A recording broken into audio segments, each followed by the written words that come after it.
Fresh Art International presents conversations about creativity in the 21st century.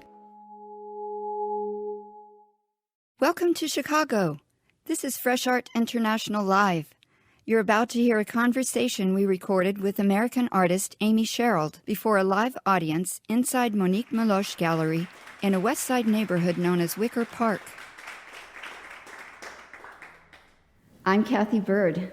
Today we're in Chicago, bringing you the Fresh Art International podcast. I'm here with artist Amy Sherald.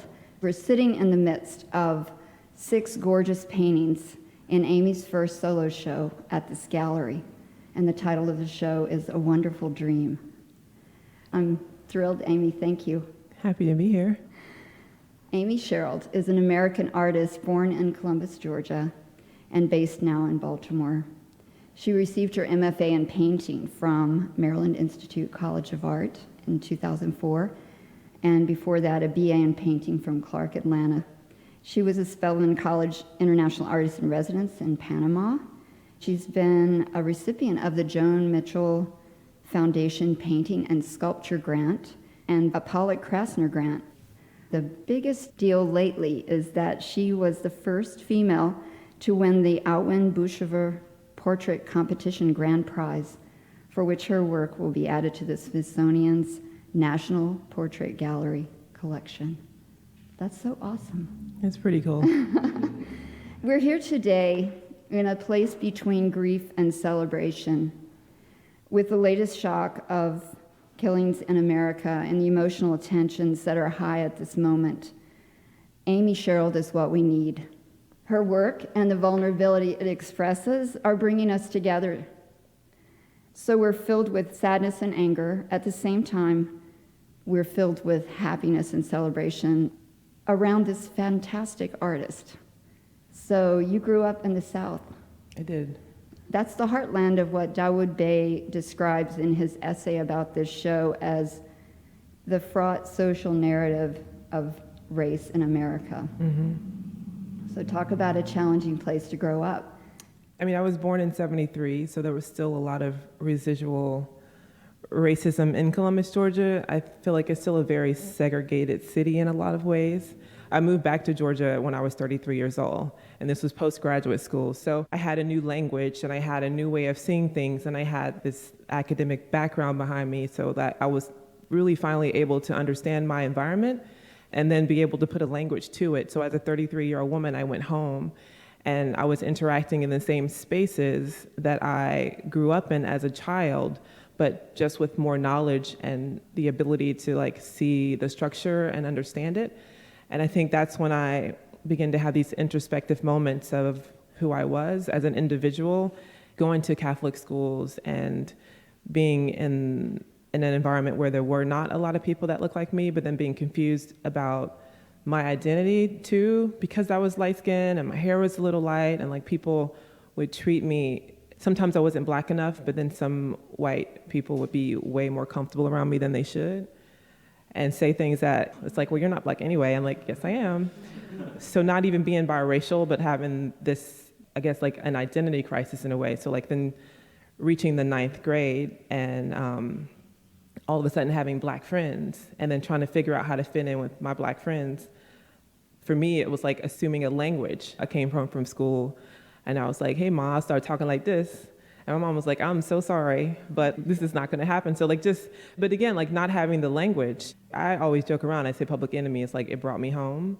Being able to find some kind of identity within music and then rap music, and then having relationships with people of color who obviously they looked like me, but that kind of brought me along. But I felt I was really confused for my whole freshman year of high school because of that.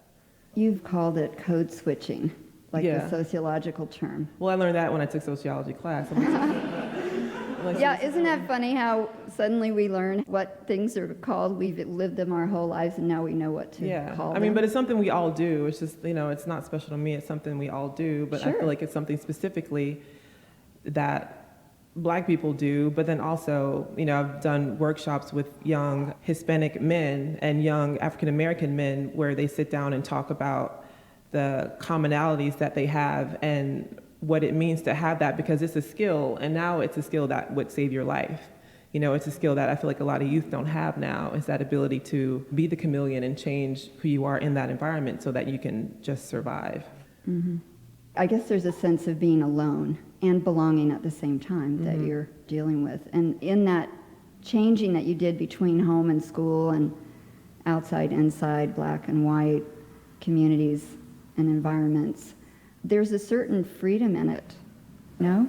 I think for me, it was because in a way I formed my own identity. And it's not that I think I'm something that I'm not, but in a way you become what you're perceived as.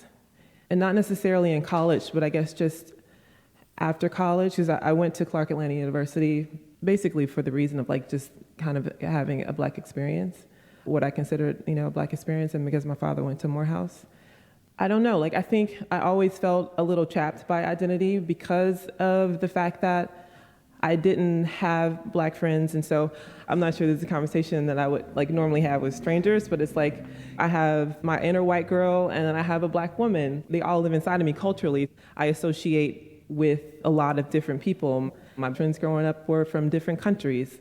My best friend is from Yemen, and so I experienced Africa and Panama. I like living at the intersection of all those spaces because it feels freer, and it feels like what a contemporary black experience should be. But that's a hard conversation to have in America with everything that's going on right now. There's no freedom to kind of experience yourself as you would be without the preconstructions of race and gender. Because I'm definitely a black woman, I'm definitely an American, but like without all the prescribed or circumscribed things that happen around me, I wanted to get to know my real, true inner self. And so I think I like that freedom because as an artist, I think outside of the box, and I want to be able to express myself in any way that I feel like my spirit moves me, respectfully so, without feeling like I'm abandoning an historical narrative that's deeply in me. Mm-hmm. That leads me to thinking about why you chose portraiture as your way of expressing yourself. And Dawood wrote that the fundamental trope in the making of portraiture is to create a psychological and emotional experience of the depicted subject. And I think that really connects with your idea of how history is represented and how you want to be representing yourself now. But the idea that the viewer has an experience of the portrait in ways that transcend it as an object. Mm-hmm. And I wondered what led you to portraiture. When I would sit down and draw as a kid, I would just draw people. Like, it's just, there was nothing else to draw. I didn't want to draw cars. I would draw flowers, you know what I mean? So it was just like a natural evolution. And the work that I looked at in encyclopedias, because that's what I was looking at, were images of people. For me, like, what being an artist meant was like mastering this skill of being able to render a figure. And that was the ultimate goal. That's all I really knew. The fact that you're painting people and you're painting your people, but you've chosen to depict them with skin that's charcoal. Excluding the idea of color as race was one idea you had to begin. Yeah. And how has that evolved? How has it evolved? Or is it still ever present? It's still, I mean, like all decisions that are made about my work are 100% aesthetic in the beginning. I didn't start with this conversation that I'm having, but in a way, it's a journal of me processing my life and living in this world. And the work means different things to me at different times. This week, it resonates with me as something that's deeply needed. And I pray for the day that these images become so unimportant, because maybe the issues at some point disappear, but right now we need to see images of ourselves, and people need to see images of us that are simply represented outside of the dominant historical narrative. And so, like, as soon as that goes away, which I kind of am assuming it's never going to happen, then the paintings will be boring all of a sudden because they'll just be images of people. But now they mean so much because the Black body is politicized and it's making a statement. Amy referred me to a poet that she's inspired by named David White, and he talks about vulnerability as something that's human, something we all have and we're all trying to deny all the time. The only choice, he said, is how we inhabit our vulnerability. Mm-hmm. Yeah. And I think I see that in this work He talks about how everything is in conversation. He talks about building your identity on that frontier where you're connected to everything. And for me, I think that's why it resonated with me, because that's a place of freedom that I don't really feel like we live. Sometimes I feel like, and this is one of my favorite words, like I'm being a little bit Panglossian, naive, calling for hope and calling for freedom when there's so many oppressive things happening. Like, am I the crazy person in the room? But I feel like there always should be a reaching out for that and not being afraid to just let go and be yourself and just exist. You began describing this work as creating a fairy tale, creating an environment in the painting for the subject where they could be whoever they wanted to be. So I think it would be interesting for us to look at one of these paintings. Talk us through the boy with the fish. Well, the model's name is Caleb, and he's a young man that lives in Miami. I've known his father since I was 3 years old. We grew up together. And I had taken my mom on vacation to Miami, and since they lived there, we were spending time together. And so he talked about just, going fishing all the time. He has this great relationship with his father. They're a tight-knit family. They're all musicians. His father is a minister. Seeing them together, it just created a sense of wonderment, really, in me. And when I met him, he had on a T-shirt and some sweatpants, but he had this bandana around his head that had stars on it. He's just so much of his own person. I think that's what it was. Like, he was just so much of his own person at 15 years old that I just had to paint him. Sometimes it's just that simple. I mean, the image resonates on many different levels, but for me, I fell in love with him and his spirit and what he represented. He's the epitome of everything that I think we aspire to be. The ideas are very simple in my head, so I even hate to talk about like what they are in the beginning, because if I said, hey, I'm gonna paint a guy with a fishing pole and some overalls, you'd be like, why? I'm painting the things that I wanna see. Mm-hmm. Well, I'm looking at this painting, I'm seeing that you can't tell where this boy is, that liminal space that you represent him in, as opposed to showing us a place or time in which he's situated. So talk about that liminal space that you represent.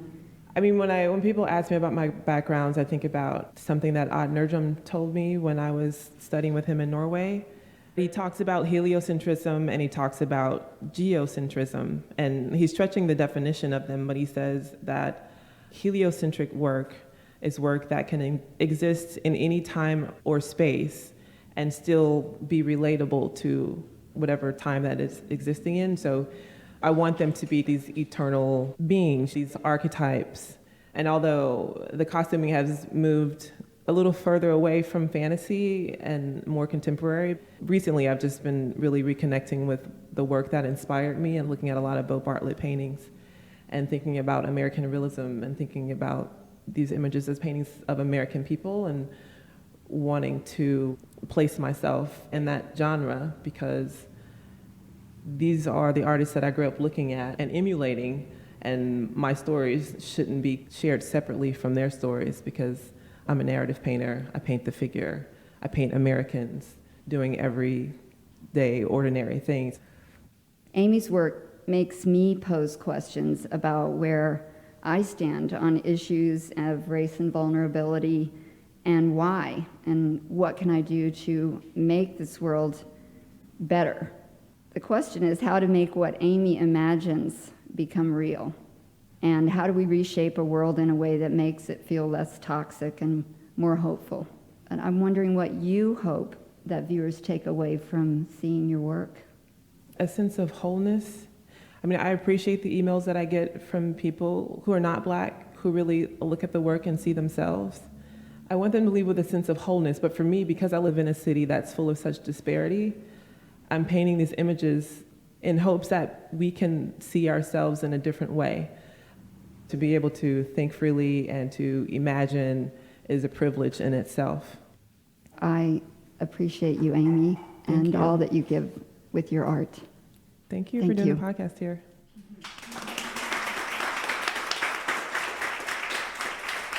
I'm Kathy Bird. This is Fresh Art International Live with Amy Sherald. Recorded during a week marked with killings that accentuated ongoing racial issues in America, Our conversation verged on joy and sadness. The timeless sense of Black identity described in Amy Sherald's figurative paintings reminds us how art can be both transcendent and aspirational. Take a look at Amy Sherald's work and read more about her on freshartinternational.com. If you like this episode, please share it and listen to more. There are over 100 episodes to choose from. You can subscribe to the series on iTunes and your Android device. We're on SoundCloud and Public Radio Exchange. Thank you for listening. Stay tuned for more conversations about creativity.